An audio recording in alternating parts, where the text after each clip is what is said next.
आता मी परांजपे स्कीमच्या वतीने अथर्शीच्या वतीने आपल्या सगळ्यांचं स्वागत करतो. सकाळ असूनही एवढ्या मोठ्या संख्येने आपण इथे उपस्थित राहिलात, खरंच मनापासून आभार. बोलण्याचं माध्यम माझं मराठीत इंग्लिशमध्ये जसं आपल्याला पाहिजे असेल तसं करीन. माझ्या डावीकडे माझे ज्येष्ठ पुत्र अमित परांजपे आहेत. अमित हा जवळजवळ 12 वर्ष माझ्या बरोबर आहे आणि खूप चांगलं काम तो माझ्याबरोबर करतोय. अथर्शीची संकल्पना ही 2000 साली बीजी देशमुख जे आपले सेक्रेटरी होते, गव्हर्नमेंट ऑफ इंडियाचे चीफ सेक्रेटरी होते, आणि डॉक्टर शरदचंद्र गोखले जे एक सोशल सायंटिस्ट होते, त्यांच्या मार्गदर्शनाखाली अथर्शीची संकल्पना सुरुवात झाली. 2001 साली त्याचा कोनशिला समारंभ आपले भूतपूर्व प्रेसिडेंट व्यंकटरमणजी यांच्या हस्ते झाला आणि तेव्हा आम्ही एक वडाचं झाड लावलं होतं. आज ते 25 वर्षाचं वडाचं सॅपलिंग आहे, त्याचा मोठा वटवृक्ष झालाय आणि खरंच त्यांच्या मार्गदर्शनाने ही जी संकल्पना आम्ही केली होती ती सुद्धा फार छान लोकांनी आत्मसात केली. पहिली अथर्शी जेव्हा तयार झाली तेव्हा वृद्धाश्रम ही जी संकल्पना होती, हा जो टाबू होता म्हणजे तो बदलून गेला आणि अतिशय चैतन्य असलेली, ज्याला म्हणतो हॅसलफाईड, डिग्निफाईड, जॉयफुल लाईफ हे ज्येष्ठांना आम्ही देऊ शकलो.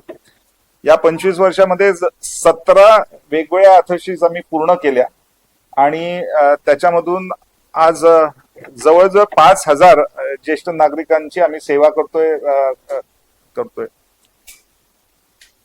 ही संकल्पना जरी परदेशातून आलेली असली तरी आजपर्यंत म्हणजे ती एवढी, ज्याला म्हणूया की कस्टमाइज करणं किंवा भारतीय नागरिकांना आवडेल अशी करणं हे एक चॅलेंज होतं.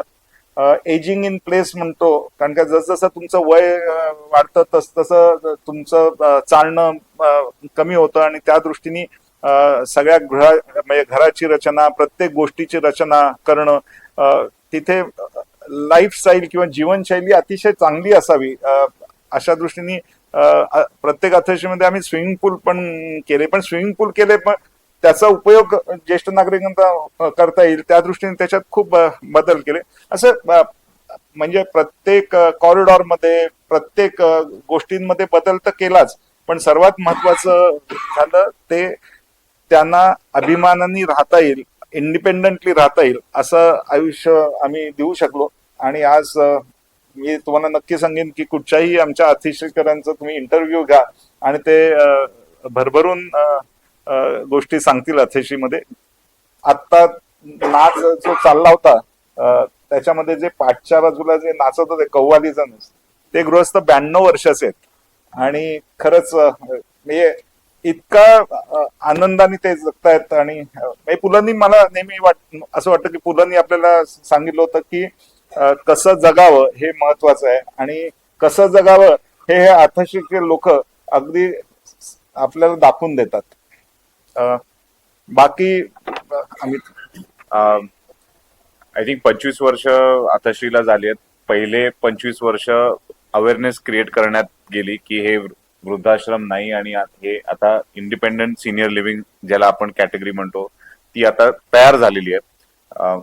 आधी डिसिजन अथर्शीमध्ये किंवा सिनियर सिटीजन हाऊसिंग मध्ये घ्यायचा होता, रिॲक्टिव्ह होता की मुलं परदेशात गेली, दुसऱ्या सिटीमध्ये गेली, काहीतरी रोग झाला, त्यामुळे आता केपेबिलिटी थोडी कमी झाली म्हणून आपण मूव्ह व्हावं, आधार असावा. ती सगळी गेले 25 वर्षाची एक थॉट प्रोसेस होता. पण आता तो थॉट प्रोसेस लाईफस्टाईल वर जातोय की का जायचं सिनियर लिव्हिंग मध्ये पेक्षा कधी हा डिसिजन घ्यावा ह्याच्याकडे सगळ्यांचा विचार होतोय. With it self says that की ही कॅटेगरी खूप जरुरी आहे, कारण भारतामध्ये 2050 पर्यंत 21% पॉप्युलेशन भारतातलं हे सिनियर सिटीजन कॅटेगरीमध्ये जाणार आहे. सो ही खरंच पुढे गरज आहे, पण ती गरज एक लाईफस्टाईल स्वरूपी असावी. कारण आम्ही बघतो की पहिल्यांदी जे अथश्री मध्ये रेसिडेंट्स होते ते वय वर्ष 70 तेव्हा फ्लॅट विकत घ्यायचे. आता वय वर्ष 55ला लोक फ्लॅट विकत घेतात. ट्रेंड्स चेंज झाल्यात. आधी टॉप फ्लोअर आहे हा नकोसा वाटायचा, ग्राउंड फ्लोअर हा पहिला विकला जायचा. आता पहिल्यांदा सगळे टॉप फ्लोअर विकले जातात, कारण लोकांची राहण्याची पद्धत पण चेंज झाली. सो असे वेगवेगळे ऍक्च्युली चेंजेस होत जात आहेत आणि ते चेंजेस लक्षात घेता प्रत्येक पहिली अथश्री टू आता ही 17वी अथश्री उद्याच आम्ही पोझिशन देतोय बरोडा मधल्या आमच्या सेकंड फेजचं. सो त्याच्यामध्ये आम्ही आता पिकल बॉल कोर्ट ऍड केलेला आहे, जे ऍक्च्युली हा गेम सिनियर सिटीजन साठी चालू केला होता आणि सगळे यंग मुलंच खेळतात. तर हा पहिल्यांदा आम्ही तिथे चालू करतोय. एक वेगळं प्रयत्न आमचा आहे आणि ह्याच्या पुढे जाताना आम्ही वेगवेगळे टायअप पण करतोय. म्हणजे आम्ही आज अनाऊन्स पण केलं होतं ऑडिटोरियम मध्ये की हे सगळे सिनियर सिटीजन आहेत, हे उच्च शिक्षिक आहे, शिकलेले आहेत आणि वेगवेगळ्या प्लॅटफॉर्मवरती त्यांनी कामं केलेली आहेत. एक्स MD चेअरमन असे सगळे आहेत. सो त्यांना how can they contribute back to the society हा एक मोठा प्रश्न आहे त्यांना. आणि आम्ही वेगवेगळ्या बिझनेस स्कूल्स बरोबर टायअप करतोय, जेणेकरून ही लोक त्यांचं नॉलेज या स्टुडंट्स बरोबर शेअर करू शकतील. आम्ही तो मेंटरशिप प्रोग्राम म्हणतोय की आत्ताच आम्ही जे सन्मान केला तर आपले होमी बाबा रिसर्च सेंटर, ॲटॉमिक रिसर्च सेंटरचे सायंटिस्ट होते डॉक्टर फडणीस. सो त्यांचा काय एक्सपिरियन्स आहे आणि ते काय प्रकारचं नॉलेज आज देऊ शकतात मुलांना.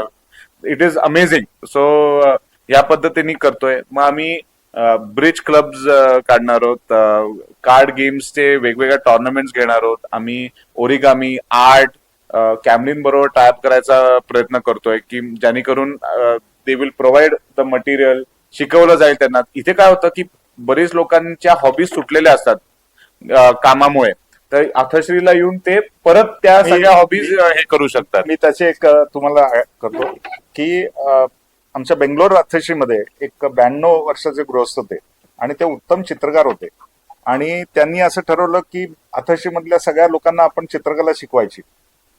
अक्षरशः तारे जमीन पर हा सिनेमा होता, त्याच्यामध्ये कसं की त्या ड्रॉइंग टीचरनी सगळ्यांना करायला लावली, तसं त्या सद्गृहस्थांनी संबंध अथर्शीमध्ये सगळ्यांना चित्रकला शिकवायली.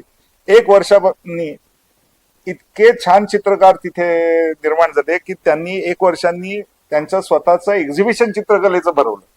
आणि अशा तऱ्हेचं म्हणजे वेळ अतिशय आनंदाने कसा जाईल ह्या दृष्टीने अनेक आम्ही कार्यक्रम करतोय. योगा इन्स्टिट्यूट आहेत, अयंगार योगा इन्स्टिट्यूट, त्याच्याबरोबर टायप आहे. मुख्यत्वे त्यांना आनंद कसा होईल, त्यांच्या हेल्थकडे जास्त त्यांना लक्ष कसं देता येईल, किंवा त्या दृष्टीने योगा आहे, ताईची क्लासेस आहेत, असे छान वेगवेगळ्या गोष्टी ह्या अथर्शीमध्ये या 25 वर्षाच्या निमित्ताने आम्ही इंट्रोड्यूस करतोय आणि मला वाटतं ते ज्येष्ठांना खूप आवडेल. एक लक्षात घ्या की प्रत्येकाचं आपण ह्या व्यवसायात काय व्हाय हा फार महत्वाचा गोष्ट आहे की why you are in this business. मुळात आमचा व्हाय हा फार वेगळा आहे, कारण काय आमच्या आधीच्या पिढीने मराठी लोकांना अतिशय स्वस्त दरात घरं मुंबईमध्ये मिळावीत या दृष्टीने फार मोठं कार्य केलेलं आहे. 25,000 पेक्षा जास्त घरं त्यांनी बांधलेली आहेत मराठी लोकांसाठी. त्यामुळे मुळात पैसे कमावणं हा उद्देश माझा आणि माझ्या मोठ्या बंधूंचा नव्हताच. त्याच्यामध्ये अन्न वस्त्र निवारा या 3 बेसिक गोष्टी आहेत आणि त्याच्यातला निवारा प्रोव्हाइड आम्ही करतो डेव्हलपर म्हणून. आणि त्या दृष्टीनेच आम्ही गेले जवळजवळ 40 वर्ष काम करतोय की समाजामध्ये स्थित्यंतर होत आहे, समाजामध्ये त्यांना त्यांची घरं आहेत ती वेगवेगळ्या प्रकारची लागत आहेत आणि ती प्रोव्हाइड करणं हे आमचं काम आहे असं आम्ही समजतो. आणि त्याचा अभ्यास करून तशी घरं पुरवणं हे एक आमचं उद्दिष्ट ठरतं. अथर्शीच्या बाबतीमध्ये झालं असं की एक फार मोठ्या संख्येने लोक, मुलं स्पेशली ही परदेशात जात होती, पण आयटीचं युग पण आलं आणि आयटीच्या निमित्ताने नुसतं अमेरिका, युरोप, किंवा ऑस्ट्रेलिया, सिंगापूरमध्ये मुलं न जाता त्या वेगवेगळ्या शहरात जायला लागली. म्हणजे पुण्यातली अनेक मुलं ही बेंगलोरमध्ये जाऊन स्थायिक झाली आहेत, हैदराबादमध्ये जाऊन स्थायिक झाली आहेत आणि त्यामुळे फार मोठ्या प्रमाणात जी वृद्ध एकटे राहायला लागले होते. आणि मग त्यांना केअर घेणं हा एक फार मोठा प्रश्न होता. वृद्धापकाळामुळे आज एखाद वेळ रस्ता क्रॉस करणंही जमत नाही. अशा परिस्थितीमध्ये रोज त्यांना मदत कोण करू शकेल हा एक प्रश्न होता.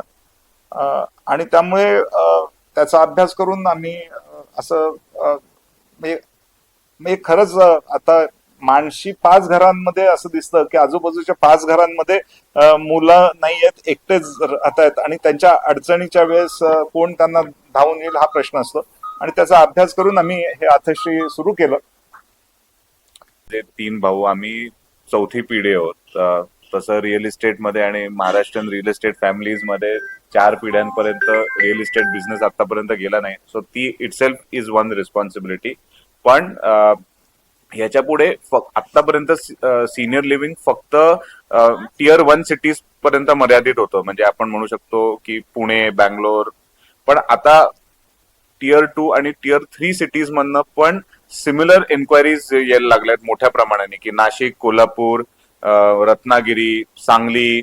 म्हणजे प्रत्येक जणांचे शेवटी तिथे सगळे बंगले आहेत आणि मुलं मोठ्या शहरांमध्ये येत आहेत कामासाठी, तर इफेक्टिव्हली बंगल्यांमध्ये राहणं पॉसिबल नाही. तर त्या दृष्टीने आम्ही विचार करतोय की टियर 2 आणि टियर 3 सिटीज मध्ये पण जावं. आणि शेवटी हा आहे बिझनेस आहे, पण हा business with a social touch आहे. सो त्याला टिपिकली माइंडसेट आमचा पण किंवा आमच्या बरोबर जे काम करतात त्यांचा माइंडसेट 2 वर्षापर्यंत डिफेक्ट लायबिलिटी पिरियड न बघता 20-25 वर्षापर्यंत प्रोएक्टिव्हली कसं काम करता येईल हे इनग्रेन करण्याची नेसेसिटी आहे. टीम जी सेल करते, टीम जी बांधते किंवा टीम जे केअर देते ती यंग टीम आहे. हे सगळ्यांना केअर देते. 25 ते 40 वर्षाची लोक केअर देतात. सो त्यांना ती मच्युरिटी आणणं हे सर्वात मोठं ट्रेनिंग स्किल आम्हाला क्रिएट करावं लागणार आहे. आणि ऍज अ 4th जनरेशन तो आमचा प्रयत्न राहील की क्वालिटी केअर त्या एज ग्रुपना यंगर एज ग्रुप कशी देऊ शकेल. आणि म्हणून ना भारतामध्ये खास सिनियर सिटीजनचे प्रोजेक्ट मेंटेन करणं याच्यासाठी ISO सर्टिफिकेशन आम्ही घेतलंय. आणि ज्याला आपण SOPs म्हणतो की अगदी सिक्युरिटी पासून किंवा त्यांच्या प्रत्येकाच्या किल्ल्या आमच्याकडे असतात, त्याचं मेंटेनन्स कसं करणं, एवढ्या सगळ्या गोष्टी या अतिशय चांगल्या तऱ्हेने काटेकोरपणे पाळल्या जातात. ते बेसिक जे फ्रेमवर्क आता येणार आहे त्याच्यात एक सिनियर सिटीजन कॅटेगरी बद्दल पण एक खूप छान त्याच्यामध्ये सगळे पॅरामीटर्स आहेत. 3 प्रकारे ते टॅकल करतायत. पहिलं म्हणजे जे आपल्याकडे आज कॅटेगरी रेसिडेन्शियल हाऊसिंग जी आहे त्याच्यापासून सँक्शनिंग मध्ये सिनियर हाऊसिंग ही कॅटेगरी ते आणतायत, ज्याच्यामध्ये ग्राउंड कव्हरेज किती असावं, हाईट बिल्डिंगची किती असावी. 30 मजल्याची बिल्डिंग असू शकत नाही, त्याला एक प्रोपोर्शन पाहिजे कुठल्याही सोसायटीला. ह्या पद्धतीचे रूल्स ऍक्च्युली DCR रूल्स मध्येच आणतायत. सेकंडली ते चेक करतायत की सर्व्हिस कोण देणार, कशी देणार, त्याला रजिस्टर करायला सांगणार आहेत की senior citizen care services register होतील. त्यांनी ती अश्युरिटी येईल की एकदा घर बांधल्यानंतर पण ती सर्व्हिस पूर्णपणे देता येईल. आणि थर्ड म्हणजे to make it affordable, stamp duty एक प्रपोजल आहे की 1000 रुपये करायची या सिनियर सिटीजन होम्सवर जे रजिस्टर्ड सिनियर सिटीजन होम्स असतील. सो ह्या तिन्ही पॅरामीटर्स जर एकत्र आले तर डेफिनेटली सिनियर हाऊसिंग खूप प्रमाणाने लोक विचार करायला लागतील. आणि काळाची गरज येते म्हणजे